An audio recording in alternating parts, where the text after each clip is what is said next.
everybody, Pinkbunnygirl43 here. Today is day 1 of Pinestar. Or should I say Pinepaw?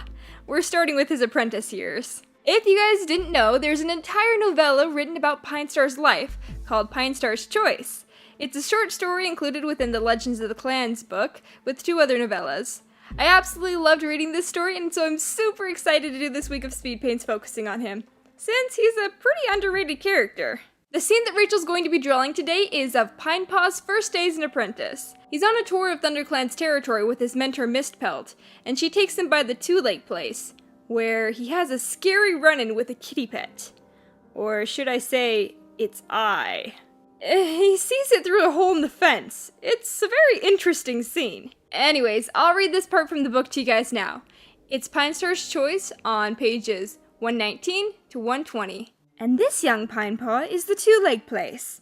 Mistpelt pointed with her tail to the tall wooden fence that ran along the edge of the trees. Pinepaw tipped back his head to look at the top of the fence. It stretched away on either side of him, all the way to the edge of the forest.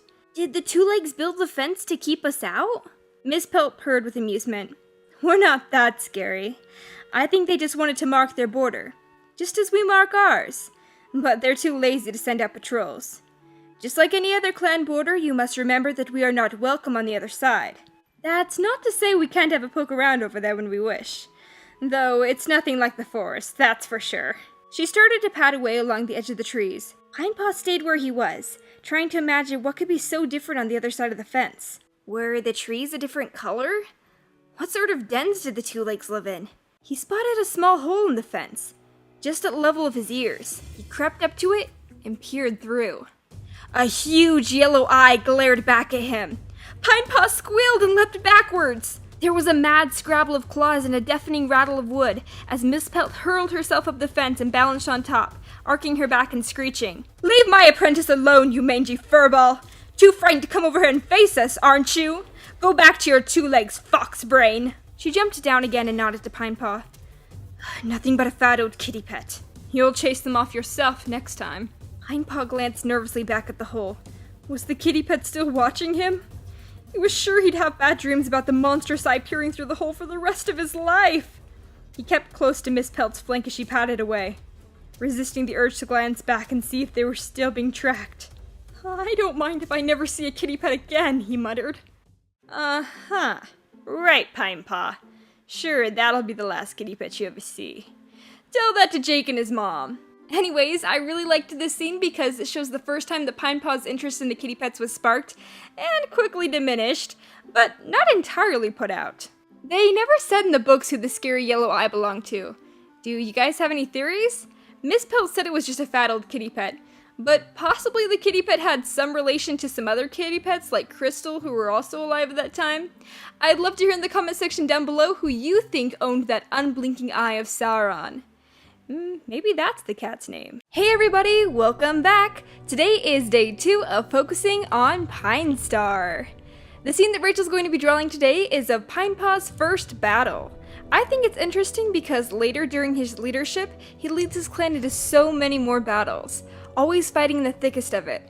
In fact, Pinestar lost 7 of his 9 lives in battle defending his clanmates, which I think is amazing. So for this scene, there's a bit of background that's pretty interesting. Pinepaw is on a tour of ThunderClan's territory with his mentor Mistpelt, and we get to see two legs in bright orange working on building a tunnel under Thunderpath that connects ThunderClan and ShadowClan. It's interesting because this is the first bit of construction that happens on this road that will later lead to it becoming a huge freeway, which will destroy the territory and make the clans have to move to the lake territory. I'll read this part from the book to you guys now. It's Pinestar's Choice, pages 121 and 122. He followed his mentor along the territory border, a few tail lengths from the rumbling thunder path. The gritty scent of monsters clung to every leaf and blade of grass, and Pinepaw wasn't looking forward to cleaning it off his fur later. Ahead of him, Mistpelt halted abruptly. Her ears pricked. Pinepaw could see flashes of bright orange between the trees, and throaty two-leg bellows cut through the growl of monsters. We'll have to go around them, Mistpelt whispered. I don't think they'll be interested in us, but let's not take any risks. She crouched down and crawled into the bracken, away from the thunderpath and cluster of two legs who stood at the edge. Pinepaw hung back, trying to peer through the trunks to see what they were doing. They all had on shiny orange pelts and hard white hats that reflected the sun. Two of them were standing in a muddy hole at the end of the thunder path. Another was prodding the ground with a stick. "Come on!" Miss Pelt hissed in Pinepaw's ear, making him jump. He'd been so busy watching the two legs he hadn't even heard his mentor return. "What are you waiting for?" "I was trying to see what they're up to," Pinepaw whispered back. "Curious apprentices get their noses bitten," Miss Pelt teased. "Oakstar sent a patrol here last night. It looks like the two legs are digging a tunnel under the thunder path, where it gets very boggy." "Cool," breathed Pinepaw. His mentor looked at him. "Hardly. We don't want to make it easy for ShadowClan to wander into our territory, do we?" Her tone was dry, and Pinepaw ducked his head, feeling foolish. One moon later, what Miss Pelt said about ShadowClan comes true when a small group of them sneak in and try to attack ThunderClan. Luckily, Pinepaw overhears them and helps drive them off. I'm going to be reading this part from the book now. If you guys want to follow along, it's Pinestar's Choice, pages 127 through 130. Shush! Pinepaw looked around. Who had said that? Flashpaw had vanished, and he seemed to be alone among the ferns. "Get off my tail!" hissed a different voice. "Do you want to let the whole ThunderClan know we're here?" That wasn't one of his clanmates. Were they being invaded? This close to the thunder path, the scent of leaves and prey were mostly smothered by the stench of monsters. But today, there was something else. The faintest hint of a cat scent he hadn't smelled before. His pelt bristled along his spine. He prowled towards the bush where he'd heard the voices. Pinepaw glimpsed flashes of brown, gray, and orange fur, and a glint of unsheathed claws. He lost his chance to creep up on them now. "Intruders!" he yelled, spinning around, racing towards where he had left the rest of his patrol. "Come quick!" Dowfeather leapt out in front of him, her fur standing on end, a splash of blood on her muzzle where she just made her successful catch. "Where?" she demanded. "In those brambles!" "Wait here!" "ThunderClan warriors, to me!" The undergrowth around Pinepaw came alive as Miss Pelt, Squirrel Whisker, Daisy Paw, and Little Paw burst out. Miss Pelt paused beside Pinepaw. "What's going on?" "We're being invaded!" Squirrel Whisker sniffed the air and bared her teeth. "A ShadowClan patrol's come through that wretched tunnel! Come on, let's chase them back where they came from!" As she raced away with Little Paw on her heels, Miss Pelt meowed, "Pinepaw! Go to the camp for more warriors!" Then she disappeared after her clanmates. Pinepaw was about to plunge into the bracken towards the camp when something struck him. He was sure that he'd only seen 3 or 4 cats among the brambles. That meant they were already outnumbered by the ThunderClan patrol. Rather than waste time by fetching more cats, why didn't he go and join the others and give chase now before the intruders got too far into the forest? Whirling around, he set off after his mentor. A volley of yowls and hisses told him that the invaders had been confronted. Pinepaw launched himself through the dense thicket of elder and scrambled out on the other side. In the small clearing, the rest of the patrol faced 4 ShadowClan warriors. Their heads were lowered and their tails lashed from side to side. Pinepaw gaped at the moment, struck by how lean and strong the ShadowClan cats looked, how calm and ready for battle. Then he looked at his own clanmates, standing their ground with their fur bristling. He knew which side he wanted to fight on. He bounded over to stand beside Miss Pelt, who hissed, "I told you to fetch help!" "That would take too long. I can be of more use here," Pinepaw whispered back. He sank his claws into the damp earth and ran through every battle move in his head. Little Paw touched him with the tip of his tail. "Fight alongside me. We'll cause more trouble if we're together." Pinepaw nodded and shifted closer to the black and white Tom. "You want us to leave?" sneered one of the ShadowClan warriors, an orange and gray she-cat with mean amber eyes. "You'll have to make us." "We will," Dowfeather retorted. She sprang at the intruder, clearing the gap with a single stride. At once the other ShadowClan cats rushed forward, and the ThunderClan cats leaped to meet them. Pinepaw and Little Paw threw themselves at the light brown Tom with a distinctive snaggletooth. Pinepaw clung to the warrior's neck while Little Paw nipped at his ears. The cat flung him to the ground, dislodging Little Paw, but Pinepaw held on, sinking his claws into the warrior's fur. When the cat tried to roll over and crush him, Pinepaw sprang sideways, and then jumped back onto the warrior's shoulders and scrambled to his paws. "Nice move!" Little Paw panted, ducking around to bite the ShadowClan cat's tail. The warrior let a yell and staggered. Pinepaw took the opportunity to cuff the broad head, and the cat sank to his knees.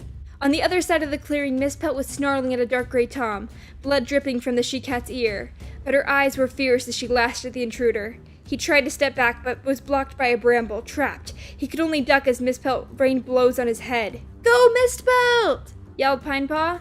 The orange and gray cat rolled away from Dowfeather and stood up. "ShadowClan warriors! Retreat!" The ShadowClan warriors turned and sprinted away. Dofeather charged after them, and the rest of the patrol fell in behind. In spite of his scratches and bruised paws, Pinepaw felt himself fly over the ground. We won! They chased the intruders all the way to the tunnel under the Thunderpath, then stopped just beyond the turned-up earth and watched them flounder back into the damp-smelling hole. And stay out! Dofeather screeched. There was a rustle of bracken on the far side of the Thunderpath as the ShadowClan cats emerged. Then silence. Even the Thunderpath was empty and quiet, save for the panting of the ThunderClan warriors. Miss Pelt nudged Pinepaw, and he looked at her. You fought well, youngster. Your father will be very proud. Pinepaw felt his pelt grow hot with pride. Dofeather nodded. Good decision to stay with us. Brave, too. We'll make a leader of you yet, Pinepaw. Just wait and see. Make a leader out of him they shall. I think it's kind of wrong for the cats in the clan to get stuck in the rut of having a leader, have kids, and then making their kids become leader. What if that's not what the kids want? I don't know. Maybe leaders shouldn't be allowed to have kids, just like medicine cats for that reason. What are some leaders that made their kin to their deputies that you think should not have? I think Ragged Star and his son Broken Star was the worst one, because Broken Star killed his dad to become leader. Yeah, that's pretty bad. But I'd love to hear in the comment section down below some others. Hey everybody, Pinky here. Welcome back to our month of focusing on ThunderClan leaders. Today is day 3 of Pinestar. The scene that Rachel's going to be drawing today is a Pinepaw's first real conversation with a kitty pet, and the lasting impression that it makes on him. I'll read this part from the book to you guys now. It's Pinestar's Choice, pages 133 through 136. Pinepaw watched the other apprentices cover the needle-strewn ground and decided to head closer to the two-leg place in hope of finding something in the long grass at the edge of the trees. He had patrolled along the fence several times now and never stopped to peek through the hole again. He wasn't afraid of the lazy kitty pet, he told himself. He just didn't see any need to cross their path. As he approached the edge of the forest, he saw sharply pointed red roofs of two-leg dens. There was a chatter of high-pitched two-leg voices abruptly cut off by a thud, and then a monster began rumbling, loud at first, but fainter as it rolled away. Pinepaw swerved around a dripping dock leaf, letting the scents of the forest fill his muzzle. There was definitely a hint of prey. Rabbit, possibly? And something else. Mustier, almost hidden beneath the scent of the rain-soaked leaves. A fallen tree lay ahead, the ground around it sandy and bare of grass, where the roots had been disturbed by the earth. Pinepaw crept towards it, pinpointing the scents to the roots that reached the air above the deep sandy hole. The air began to taste warm and furry. This is going to be a great catch, Pinepaw thought gleefully. Suddenly, there was an explosion from the trees behind him, and a deafening screech of barking. Pinepaw spun around to see a fox snarling at the edge of the grass. Her russet-colored hackles were raised and drool dripped from her teeth. Behind him, he heard the faintest of yaps from beneath the roots of the tree. His heart sank. He hadn't been following the scent of prey. He'd picked up the scent of some fox cubs. The mother fox took a step closer, and now Pinepaw could smell her breath, meaty and hot and foul. Her eyes gleamed with fury and hunger. Pinepaw scanned the gap between the fox and the tree trunk. Could he make a run for her before she caught him? His heart pounded so fast that he couldn't think clearly. His legs trembled until it was an effort to stand upright. The fox leaned forward, ready to strike. Pinepaw closed his eyes and braced himself. He knew he wasn't fast enough to run away. He would have to hope that he could somehow fight his way out. Just as the fox was about to leap, there was a thunder of paws along the fallen tree. A ginger and white shape flew down to land in front of Pinepaw. It was a cat, her fur fluffed up and her tail bristling. Get away from him! The cat hissed and lashed out with one forepaw. Sharp claws glinted briefly in the air. Leave him alone! To Pinepaw's astonishment, the fox lowered its muzzle and took a step back. Its ears flicked as if it was trying to work out what the fierce cat was saying. Get onto the fence, she muttered to Pinepaw out of the side of her mouth. Go on now.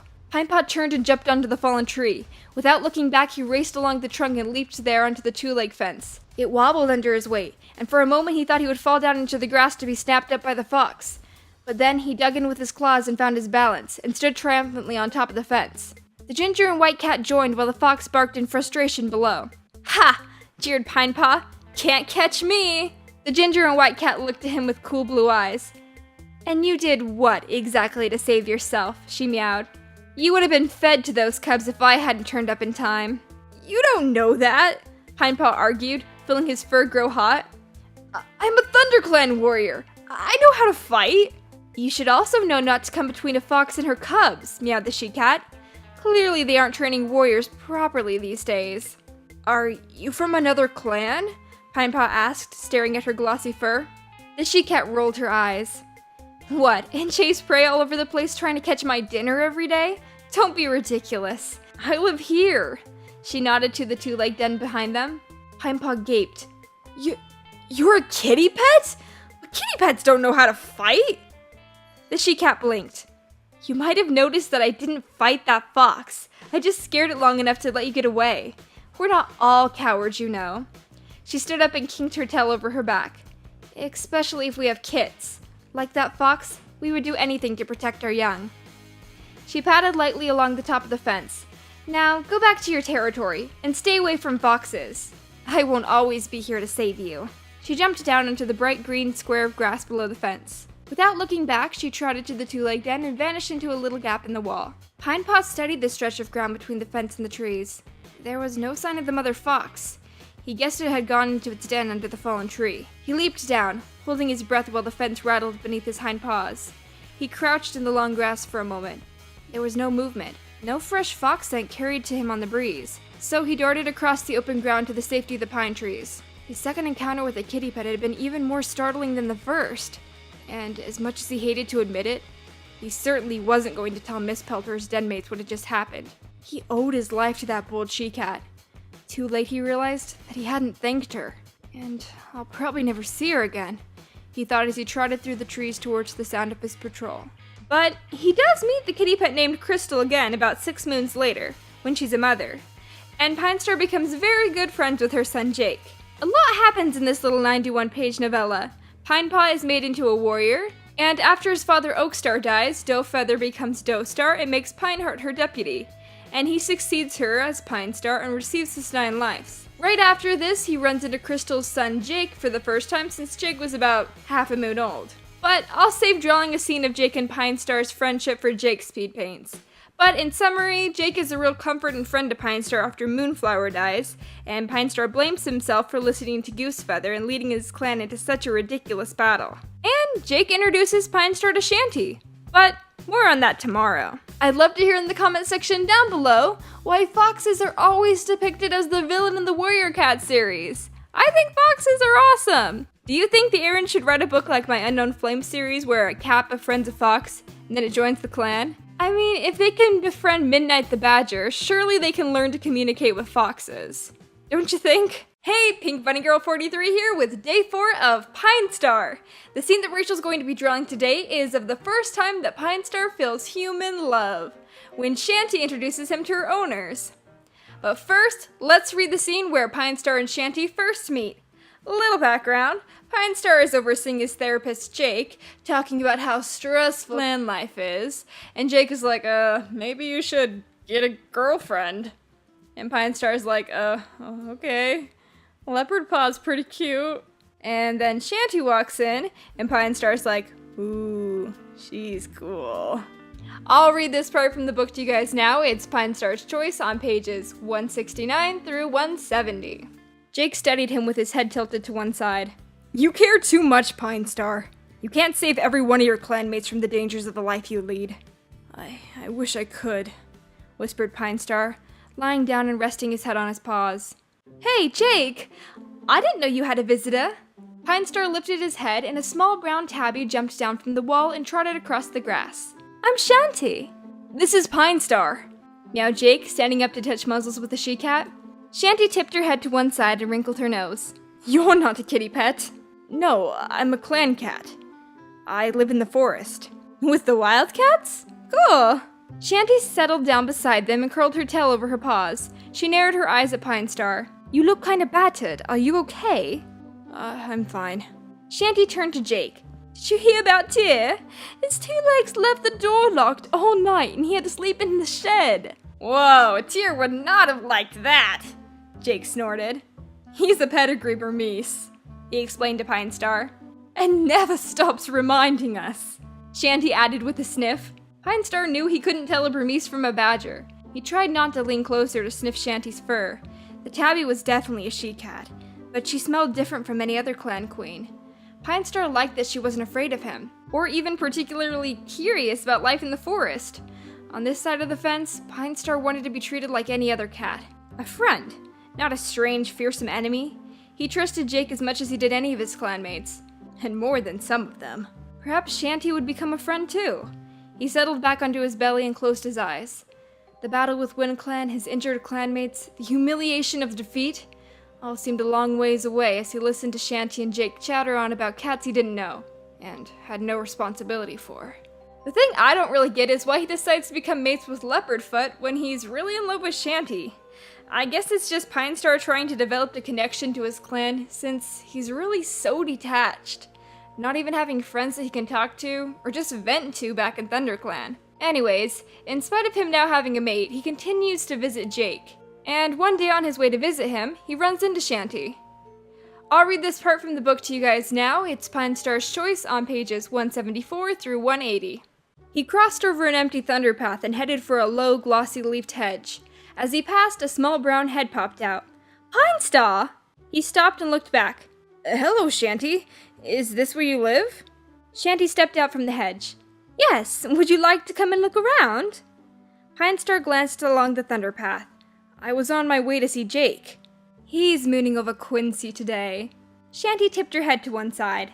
She lives by the main road. Have you met her? Pinestar shrugged. I don't think so. I'm sure you'd like her, Shanty mewed dryly. All the Toms seem to. She turned back to the hedge. Wait, Pinestar called. I'd love to see where you live, if that's okay.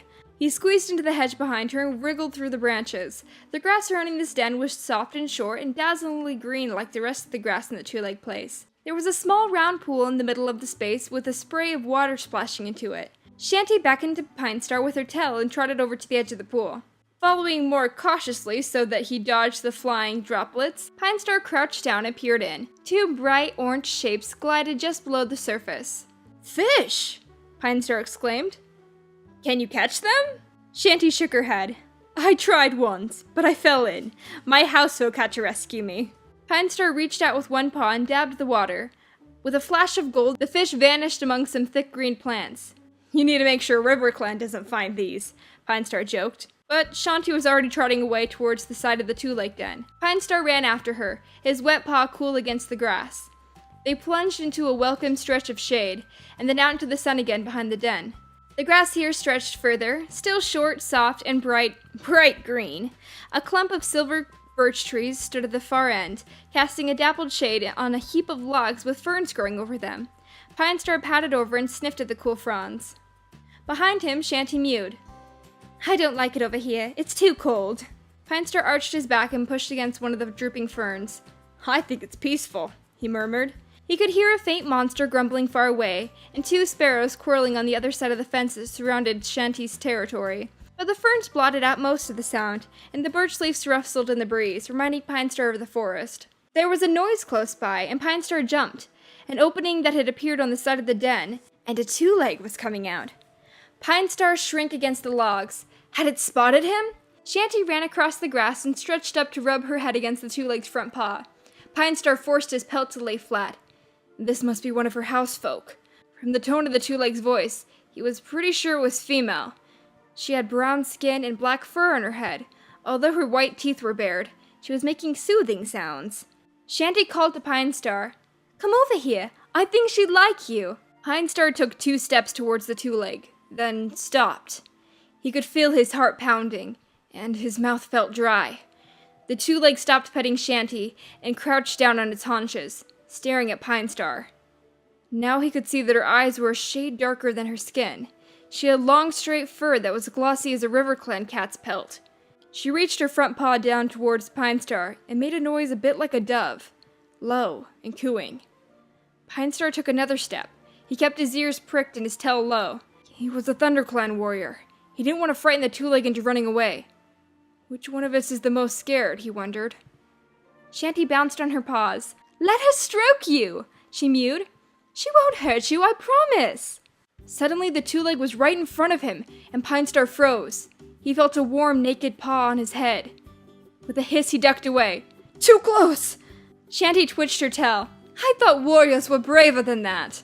The two-leg leaned towards him again, making more cooing sounds. Pinestar forced himself to stay still. The two-leg put her paw lightly on his head and brushed along his fur, all the way to his tail. Pinestar blinked. It felt odd, but not unpleasant, like a very large, dry tongue licking him. The two-leg stroked him again, then tickled under his chin. Pinestar stepped away. That wasn't so pleasant. It made him feel too vulnerable. Shanty came over and stood beside him, her flank warm and fluffy against his pelt. "You're being really brave," she purred, a hint of teasing in her voice. "She's nice, isn't she?" The two legs stood up suddenly, and Pinestar leaped backwards. There was a low, gruff sound, and another two-leg appeared in the entrance to the den. This one was taller, with darker skin and a more powerful scent. Pinestar guessed that it was Mel. The female two-leg pointed at Pinestar and yelled something. Pinestar flattened his ears. The territory was starting to feel too small and crowded. Shanty nudged him. "It's okay. That's my other housefolk. He can be a bit loud, but he's safe, I promise." Pinestar backed towards the ferns. I think I've made enough new friends today," he meowed, trying to sound lighthearted. Shanty nodded. "I'm impressed." Pinestar glanced at her, but she sounded sincere. "I wouldn't go into the forest and hang out with wildcats," she went on. "You'd be safe if you were with me." Pinestar mewed. Though, in his mind, he couldn't begin to imagine a time when he would introduce Shanty to his clanmates. "You can trust my warriors." "And you can trust my housefolk." They had reached the ferns and were sitting at the foot of the sun-warmed log, their pelts slightly dappled with shade. "All of my life they've treated me kindly, fed me, sheltered me, and given me a place to play in." "Did your mother live with them?" Pinestar asked. "No, I was born somewhere else, but I really can't remember anything about it. I know I had littermates, but I don't know where they are now." Pinestar was shocked. "Aren't you worried about them?" "Why should I be?" Shanty shrugged. "If they found housefolk like mine, I know they'll be safe and happy." But aren't you bored?" Pinestar blurted out. All these questions he had wanted to ask Jake came tumbling out. "What do you do all day? You don't have to patrol your territory or catch food, or train apprentices, or practice for battle." Shanty stared at him, her amber eyes huge. "Why would I want to live like that? You make it sound as though every day is a struggle to survive." She gestured around her with her tail. "There's no cat here that I want to fight. I don't worry about where my next meal is coming from. I'm not a prisoner in my territory. I can visit my friends just as they can visit me. Some are more welcome than others, but Quincy is okay when she hasn't got Toms hanging around her." Pinestar lifted his muzzle. "And what did you do to earn this life? Where's your loyalty, your courage, your honor? How do you know that you've lived your life well if you cannot judge it against the warrior code?" His fur prickled. He'd heard a note of desperation in his voice. "Do I want Shanty to prove to me that my life is worth more than hers? I have loyalty and honor too. Look around you, Pinestar. What's keeping me here? I could climb that fence and be gone in a heartbeat. But I love my housefolk. I honor them. They feed me and care for me because they value me. They enjoy my company and they want to keep me safe. And they're afraid if I'm gone away too long." She stood up and glared at him, as fierce as any warrior. "Isn't this the same way you feel about your clanmates, Pinestar? Just because I don't look the same as my housefolk, don't speak the same words or eat the same food, doesn't mean that we're not a clan too. They're not my enemies. Not everything is predator or prey." She sat down, panting. "Sorry, I think you hit a nerve." Pinestar reached out with his tail and stroked her flank. "I think I'm the one who should say sorry. When I became the leader of ThunderClan, a cat named Oakstar gave me a life for judgment. I should have learned to use that more wisely by now." Shanty looked up at him, confusion in her eyes. Pinestar rested his muzzle on top of her head. I judged you too quickly," he explained. "You and all the kitty pets. Forgive me." He felt the she-cat's purr, rumbling through his body like a far-off thunder. "You're all right," Shanty mewed. "I always heard the wildcats were a bit dumb." Pinestar grunted. "But our claws are still sharper than yours," he teased. He closed his eyes and shifted his weight so he was lying beside Shanty. Patchy sunlight warmed his fur. The scent of ferns filled his nose as he drifted into sleep. Pinestar learned a lot that day. He learns that a kitty pet can have honor and loyalty towards their owners, and that together they can make a clan of sorts. Well, that's all for today's scene. I'd love to hear in the comment section down below about your own little clans of pets back at home. How does your clan run? Who's the leader, medicine cat, and warriors? At my house, I have 7 cats, so they do make up quite the clan. If you'd like me to make a video about my cats and what roles they fit, in my little clan, then comment down below, and if this video gets to 1,000 likes, then I'll make that video. Hello, and welcome back. Today is day 5 of Pinestar. The scene that Rachel's going to be drawing today is a sad one. It takes place in Pinestar's choice, just after Tiger Kid is born. Pinestar has received a terrible prophecy, that his son will be born with the power to destroy ThunderClan, and that it's up to him to teach his son honor, loyalty, and compassion. Pinestar is conflicted. How can he teach his son loyalty if he no longer feels any towards his clan? He feels overwhelmed. He's not prepared to be a father. I'll read this part from the book to you guys now. It's on pages 186 through 189. There was only one place that he could find comfort now. Far from the clans, far from the weight of this terrible prophecy about his own son. He leapt over the wooden fence and streaked along the hard stone paths. A couple of kitty pets sprang out of his way with angry hisses, but Pinestar ignored them. He raced around the corner of the two-leg den and skidded to a halt at the edge of the little thunder path. Shanty was sitting on the other side talking to a fat gray tom. She jumped up when she saw Pinestar, her fur bristling. "What are you doing here at this time? Is everything alright?" Beside her, the gray tom slipped into the shadows and disappeared. "Leopardfoot's kids have come!" Pinestar called. He saw Shanty's eyes widen. That's good news, isn't it?" "No," meowed Pinestar. "It's the end of my clan!" All of his sorrow, all of his self-loathing, all of his fears came crashing down on him, and he sank to the ground with a moan. Shanty gasped and sprang towards him. At that moment, a pair of glaring white eyes appeared at the end of the thunder path. With a roar, the monster launched itself towards the little brown cat. She stopped dead in the middle of the thunder path, frozen in horror.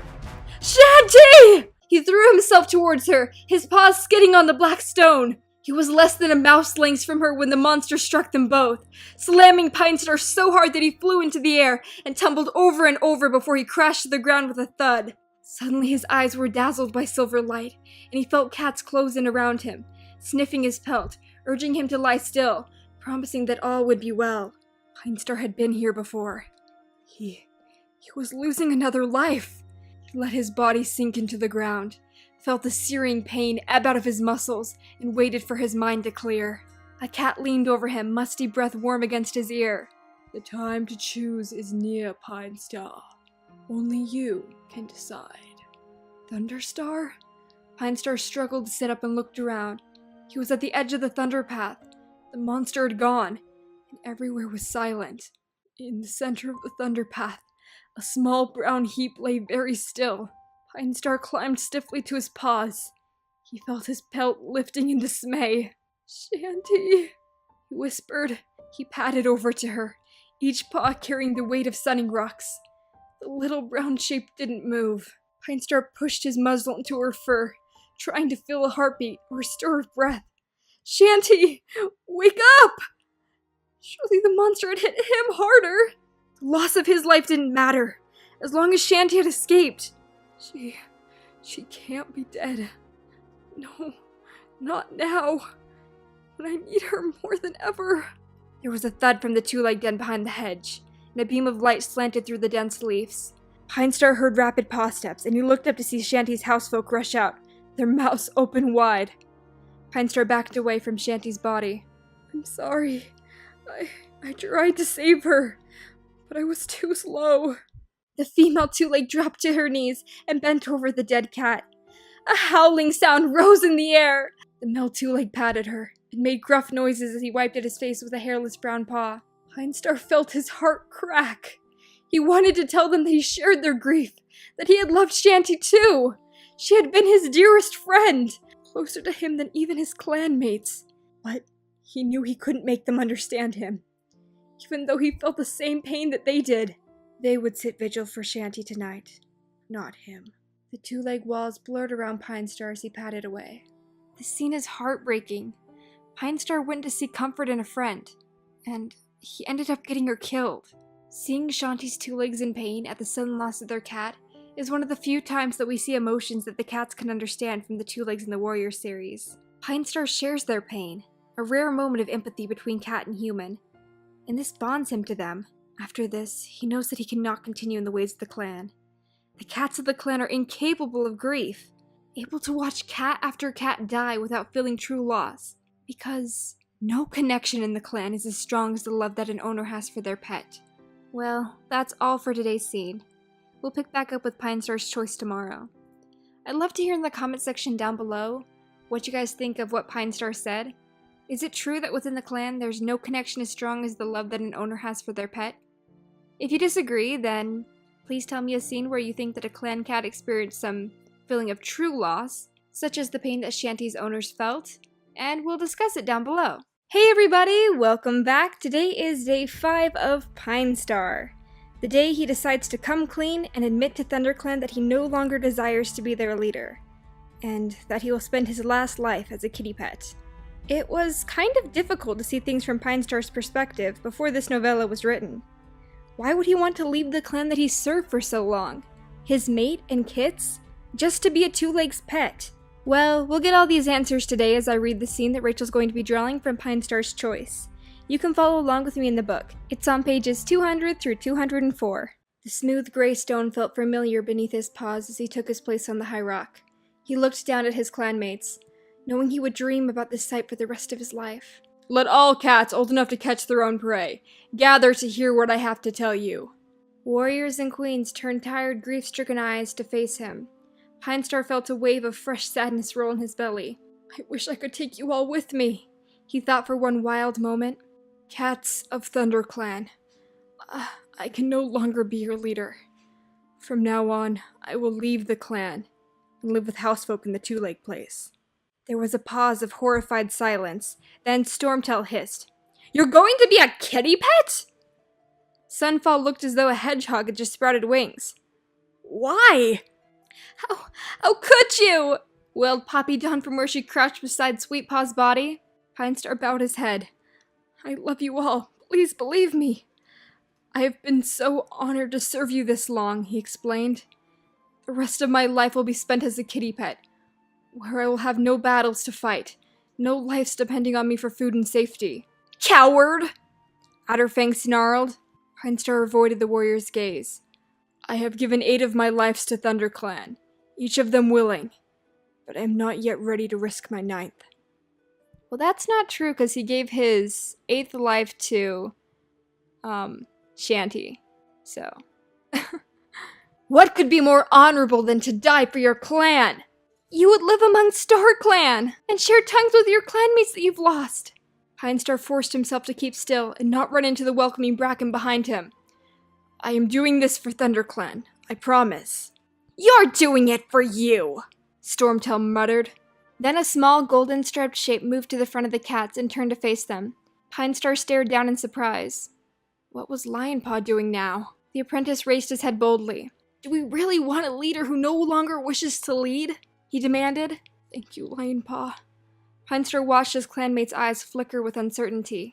They shot fleeting, baffled glances at him, light as butterfly wings, as if he was a stranger who had blundered into the camp by mistake. Sunfall will lead you well, and StarClan will understand, Pinestar promised. The other clans may not, Sunfall suggested. There was a flash of anger in his eyes, his fur bristled along his spine. You won't be able to come back into the forest, you know. Pinestar shrugged. Oh, I can imagine the names they'll call me. I wouldn't be surprised if one of the leaders suggests to add an addition to the warrior code, that all true warriors scorn the easy life of a kitty pet. But you'll make ThunderClan as strong as it ever was, Sunfall. My last act as leader is to entrust my clan to you, and I do so with confidence. Sunfall bowed, though his gaze still burned. I am honored, Pinestar. I promise I will do my best. Pinestar jumped down and studied his clanmates. Former clanmates? For a moment he wondered if they would treat him as a kitty pet in this moment, if he would have to claw his way out of his own home. But Sunfall padded forward and rested his tail on Pinestar's flank. You have led us well, Pinestar, he muttered. Larksong joined him. We will miss you. Sunfall will make a good leader, White Eye insisted, and cats around her nodded. Thank you, Pinestar murmured. He turned to face Lionpaw. He felt a purr rising inside of him. ThunderClan was lucky to have this young cat among them. You were right, Pinestar told him. I had to tell the clan myself. It would not have been fair to them or to you to do anything else. You have a good spirit, young one. When it is time for you to receive your warrior name, tell Tell Sunfall that I would have called you Lionheart. Lionpaw's eyes glowed, and Pinestar knew that he had judged well. Not everything I have done was a mistake. He started down the gorse tunnel, but Leopardfoot blocked his way. Pinestar, what about our kits? She pleaded, her voice high with disbelief. Won't you stay to watch them grow up? She had brought the kits out of the nursery. Miss Kit and Night Kit were huddled on the ground, barely any bigger than the day they were born, their eyes cloudy and unfocused. Tiger Kit loomed beside them, broad and strong, crouching down to pounce on Pinestar's tail. They'll be fine with you, Leopardfoot. I'm not a father they could be proud of. But I will always be proud of them, especially you, little warrior. He forced himself to add. Tiger Kit stared up at him and let out a tiny growl. Be strong, my precious son, Pinestar whispered. Serve your clan well. Prove StarClan wrong, whatever happens. There was nothing more to say. It was time to leave. He gazed around the clearing once more, committing every branch, every paw print to memory, and then he pushed his way into the gorse tunnel and left everything behind. It was hard for him to leave his clan, but he knew it was the right choice. He devoted 7 of his 9 lives to ThunderClan, but Pinestar knew that with his last life, he wanted to do something different, something important. Tomorrow, we'll see the choice that Pinestar makes on where he wants to live out his final life. I'd love to hear in the comment section down below what you think about leaders having to serve their clan all 9 of their lives. That's quite the responsibility. They never get to become elders, so although they're gifted with 9 lives, they never truly get to rest until they return to StarClan. Do you think leaders should be able to retire during their last life? I'd love to hear your thoughts on the matter. Hello everybody, welcome back. Today is the final day of Pinestar. It's been so cool learning more about him through his novella Pinestar's Choice. There were so many cool scenes in the book, so it was hard to just pick 7. But I hope you've enjoyed the scenes that my sister and I have done. Next week we'll continue on with the succession of ThunderClan leaders through Sunstar. So I'd love to hear down below some ideas for his week of Speedpaints. Alright, so we left off last time with Pinestar telling ThunderClan that he could no longer be their leader, and that he was leaving to become a kitty pet. But a kitty pet needs an owner, and today we'll find out who Pinestar belongs to now. You can follow along with me in the book, it's on pages 205 through 210. Pinestar padded through the forest for the last time, keeping to well-trodden paths. It didn't matter if a patrol saw him. He was no longer their leader. No cat would be interested in him now. He had no responsibilities. No need to worry about fresh kill piles or border marks, or whether the Elder's Den would leak in the next rainstorm.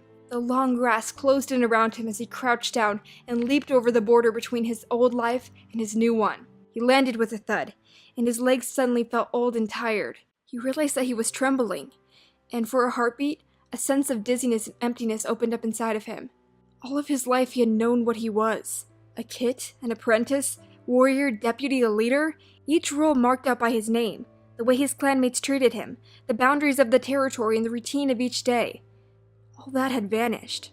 What was left? For a moment, Pinestar wanted to go back. He would no longer be ThunderClan's leader, but he could be an elder, safe, sheltered, well-fed, with no responsibilities, not even for his own ticks. But his clanmates would still be around him. He would still have to watch cats go out and fight, and never return. And he would be just as powerless to change Tiger Kit's destiny. Pinestar kept going. He trotted through several kitty pet territories, passing Tyr, who was dozing on a patch of sun-baked stone, over a wall along a narrow path, and then he was standing at the edge of the thunder path, picturing the very last time he'd seen Shanty. His paws felt heavy as he crossed the little thunder path, not letting himself look down at the faint brown stain where she'd died. She wasn't there anymore, he told himself. All her pain, all her fear in that terrible moment was over. Wherever she was safe now. He paused at the entrance to Shanty's home. He could hear her housefolk talking outside their den, their voices rumbling softly. Was it his imagination, or did they sound sadder than before? They must miss Shanty even more than I do. He took a deep breath. This was it. This is why he had made his choice to leave the clan. I can help you. I can never replace Shanty, but I might fill a part of the gap that she's left. I know you feel it, because I feel it too. He walked past the glossy green hedge into Shanty's territory. The twolegs stopped talking and stared at him, their brown eyes wide. The male gestured at Pinestar and yelled. He clearly wanted Pinestar to go away. It's me, Pinestar mewed. Shanty's friend. The two-leg took a step towards him, suddenly looming as tall as a tree and rumbling ominously. Pinestar shrank back in alarm. This wasn't an enemy that he could fight. There was no rule about this in the warrior code. He was nothing more than an intruder here. But the female two-leg moved forward and put out her light brown paw on the male's foreleg. Her voice was softer, as if she was asking him for something. She pointed at Pinestar and bared her teeth. Pinestar held his breath and waited. After a few moments, the female crouched down and held out her paw towards him. She was making the same noise that she'd made to Shanty, gentle and encouraging, like an invitation to come closer. Pinestar took one step forward. He knew Shanty's two-leg wasn't going to hurt him. The first time she tried to touch him, he'd been nervous, but now he didn't feel brave so much as trusting, relieved, and full of memories of his beloved kitty pet friend. It was almost as if Shanty was beside him, wreathing around him in delight. I knew you two would be friends, she purred in his ear. He kept very still as Shanty's two-leg stroked his ears. Her paw was softer than Jake's two-leg, and it tickled. She made another sound that seemed even more welcoming to Pinestar. Fascinated, he moved nearer to her. This time she ran her whole paw along his back, smoothing his fur and dislodging leaf scraps that he collected on his run through the forest. The male two-leg joined her. Even when he was crouched down, he was still huge. Pinestar forced himself to stay still as the male reached out with his huge dark brown paw, though he was still as gentle as the female, though his paw felt heavier and rougher. Pinestar rubbed his head against the hairless underside, letting his scent mingle with the strong, musky scent of the two-leg. And then Pinestar is invited into the two-leg's house, and he has dinner with them. After this, he decides to go and visit his friend Jake. Hey! I didn't think you'd come back! You know, after Shanty, for a while, I wasn't sure that I would. But I think I can do some good here, for Shanty's housefolk. More than I can do for my clan. What do you mean? Have you left ThunderClan? Yes, I have. Wow, that makes it feel very real.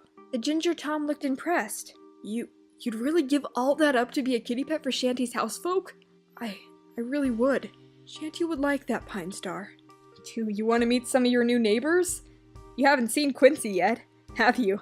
She's a real sweetheart. I should go home. My housefolk are expecting me. Oh, and my name isn't Pinestar anymore. It's Pine. Just Pine. It suits you. Welcome home, Pine.